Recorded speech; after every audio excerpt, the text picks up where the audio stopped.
This game has genuinely surprised me, and it probably shouldn't have done. After all, I'm a massive fan of Divinity Original Sin 1 and 2. Larian Studios then and Baldur's Gate 3 seem to be in the makings of a somewhat unexpected hit.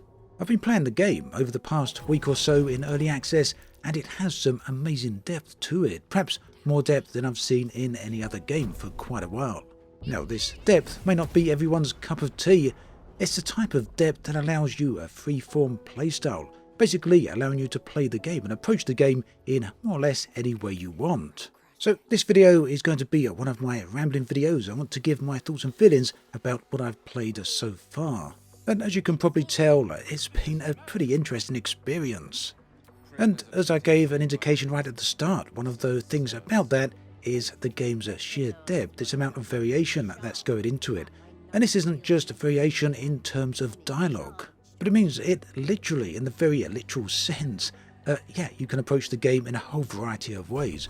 For example, when you approach a particular mission, you can talk your way through it, you can talk your way out of it, you can fight your way out of it, you can sneak your way through it, you can do some seriously unexpected things as well. And this is true for both the side quests, the main quest, and everything in between. And if you're thinking this has a lot of repercussions like massive chaotic ripples of waves all crashing together into each other with somewhat unpredicted outcomes, or at least a whole variety of different outcomes, then you would be 100% right. Baldur's Gate 3, after all, does have 17,000 different variations on its ending. So yeah, that really is a testament to the amount of freedom that this title offers. Now, that's not to say that the game doesn't offer narrative or structure. It offers plenty of both. At the start of the game, you wake up on board the ship of a mind flayer after having been infected in a rather, unpleasant, shall we say, way. So this video is going to contain a few spoilers for the early section of the game, so do keep that in mind if you want to avoid any type of spoiler. And we're going to start with that right now. So this infection is a mind parasite. It's a little worm living in your brain, a tadpole. And the characters, all of whom form your party, are infected in the same way. You'll set the task then, self-set the task, to cure yourself. It turns out that this infection, however, is granting the party superpowers, very unusual telepathic powers, as well as a few more things besides. At any rate, eventually, after escaping the ship, you find yourself in true Larian Studios fashion, waking up alone on a beach. From there, the story and the narrative unfolds in what feels like a very natural fashion. It all basically follows on from the chosen path that you take as you encounter other characters and enemies and whatnot along the way. And this really does highlight some of the freeform fashion, freeform style that Baldur's Gate 3 offers. From this moment on, many players are going to start having a different experience to each other, depending upon the other party characters that they encounter first, as well as which missions or other objectives they come across. At any rate, before we go any further, I want to be very clear that this isn't a review. After all, the title is still in early access and will be so for a few days. I know there's a selection of people out there who have had full-on hands-on experience with the game, but even still, this is one of those games that is going to require tens of hours to really understand the full depth of it. That puts Baldur's Gate 3 then in a very unique position, the type of position that very rarely happens. That is, a niche game that usually has a hardcore audience having a mass appeal. That means it's likely to pull in more of a mainstream audience and potentially brand new players who don't have much experience with this type of game. Generally speaking, I think that is very hard to predict how that's going to turn out, but I think if people do like turn-based combat, which is plenty of it in this, as well as freeform, slow burn stories, not to mention a massive amount of character interrelationships, then it's very likely a lot of people are going to find this appealing. But like I said, it's very hard to predict what other people are going to enjoy. I can only really speak for myself. And I've got to say, so far I'm very impressed. Now, it's not just the freeform nature of the story, as well as the general freeform structure of the game, but also the great environments that it has to offer. Whilst the current early access is limited in the terms of the number of regions you can visit, there's a lot of maps that aren't currently accessible, but nevertheless, the map that is available in early access has a whole bunch of different areas and regions contained within it. Combined with this freeform structure and freeform nature, it generally means that this is an absolute treasure trove for those type of players who like to explore. I found myself searching through the ruins of an abandoned city, diving down into deep caves, exploring the edges of rapid rivers, and on more occasions than not, getting myself caught up in fights. That said, you can often find your way out of fights very easily. For example, there's one area relatively early on in the game, a blighted village, which just so happens to be full of dangerous goblins. Now, depending on how you play this out, you can find yourself in a massive fight there and having to just fight your way through that entire village. Alternatively, depending on your approach, you may well find that you can walk through it completely peacefully and unhindered while the goblins go around their business and even get involved in dialogue with you. Generally then, I've always opted for the more peaceful approach and instead chosen to go exploring and seeing what's out there. Other people, of course, are probably going to enjoy a whole load of intense and potentially unending combat.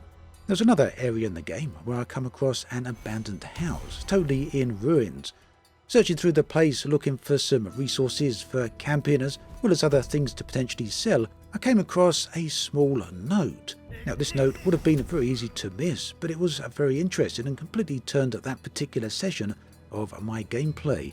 It mentioned a cellar, a hidden cellar, within this abandoned house, so immediately I went looking for that cellar. I soon located a small little hatchway. This place was relatively small, a few resources there, but eventually, after passing a passive perception check, I discovered a hidden door, and this led to an entirely different adventure. It was a decent chunk of gameplay, all sprawling out of locating a tiny little innocuous note. So yeah, this is the type of gameplay that I really do enjoy, but also it's the type of gameplay that doesn't happen all that often in games. In fact, the only other games in recent times that I can actually think of that have this are usually Bethesda titles, Skyrim as well as Fallout. I guess you could say CD Projekt Red titles also have this to some extent in Witcher 3 as well as Cyberpunk 2077, but there it's very different. Now, when it comes to combat within the game, I think this is potentially going to be very divisive for people. Firstly, because it is turn-based, and Baldur's Gate 1 and 2 were real-time, not turn-based. Secondly, because the combat is pretty hard, especially if you're not experienced with this type of game. That said, it's impossible at the moment to comment on the difficulty of the game, as during early access there's no difficulty options. The setting is what it is. This will change though for full release, where the game will have a whole variety of difficulty settings. But even with that in mind, Baldur's Gate 3 comes with all the complexity of Dungeons and Dragons and everything that means, both for the game itself as well as for combat. And this means that things don't tend to work in the way people may expect them to. For example, if you're a magic class user, you can only use your spells a limited number of times in any combat session. After that, you're going to need to return to camp, have a sleep, so you can rest up and restore those spells. If, on the other hand, you get caught in combat again without resting and restoring the spells, you're going to simply find that your magic caster can't cast magic, other than simple cantrip spells which you can cast as many times as you like, but generally those aren't very powerful. So yeah, this does take a bit of wrapping your head around. It takes a bit of getting used to, especially if you're not used to the whole Dungeons and Dragons format. But that said, Baldur's Gate 3 does make it very simple for you to rest up. You can press the full rest at any time you want and you'll be teleported to your camp. You can then have a sleep, and once you wake up, you'll be teleported back to your original location. What's more, you can also use this as an opportunity to swap out your party members. You can only take 4 party members with you at any given moment, so this means that the others will wait for you back at the camp. Now, it's not just the combat that's full of complexity, but also the whole character creation process as well, and this is going to take a few iterations and a few practices to get right. Fortunately, you can completely respec your character at any time. You can change your class and pretty much everything else. I think the only thing you can't change is your character's race. Now, this isn't currently available during early access, but it will be available as soon as the game goes live. That means then that you're free to completely experiment. You don't have to worry about making mistakes with the type of character you choose or the way you level them up, because you can completely redo this.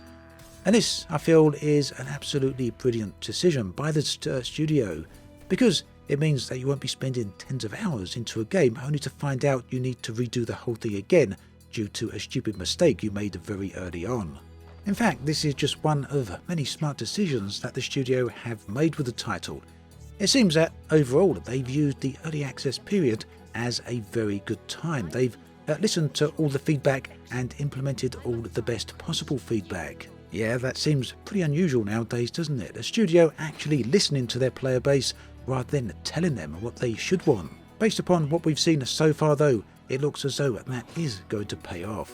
So there we have it, a very high level overview of my current thoughts and feelings on Baldur's Gate 3 as it stands today in early access. The bottom line is if that you really do like open world and semi-unstructured games where you can pretty much have the freedom to do what you want when you want, as well as approach missions in a whole variety of ways, then it's very likely that this title could be for you. Keep in mind though that this is still a very niche game and it does have a whole load of layered complexity, and that does take a bit of getting used to. Let me know your thoughts and feelings in the comment section below. Have you tried out Baldur's Gate 3 yourself yet in early access? Is it a title you want to pick up, or is it totally not your cup of tea? Do let me know in the comment section below. As always, thanks for watching, and I'll catch you guys and girls next time.